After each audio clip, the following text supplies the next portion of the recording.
أصدقائي الحلوين، عاملين ايه؟ أتمنى إن شاء الله تكونوا كويسين. في حاجة جديدة طرقت على مجالنا العلاج الطبيعي والكليات الطبية، فحابة أشارككم بيه. إن هيكون في امتحان مزاولة مهنة، والقرار ده طالع من المجلس الصحي المصري.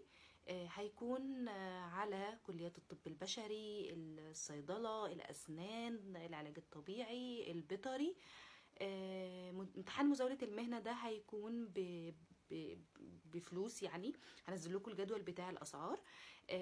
تاني حاجة، مين هيمتحن الامتحان ده؟ الناس اللي داخلة امتياز السنة دي، وطبعا الدفعات الجديدة كلها. اللي مش هيمتحن خلاص الناس اللي فلتت، يعني اللي خلصت امتياز خلاص يعني بتقدم على شهاداتها دلوقتي. بس يعني هو ان شاء الله الامتحان ما يكونش حاجه صعبه، يعني مش عايزاكم تقلقوا، بس اهم حاجه ان انتوا تكونوا عاملين حسابكم على ده، وتعرفوا ان الامتحان ده النجاح فيه هيكون حاجه مهمه. وممكن في يوم من الايام يكون يترتب عليه الناس هتتكلف مش هتتكلف، هتاخد الترخيص مش تاخد الترخيص، يعني لسه الامور برضو هتوضح لان القرار برضو لسه نازل. بس عايزاكم تكونوا عارفين المعلومة علشان برضو تبقوا واخدين احتياطاتكم وتقدموا على الامتحان.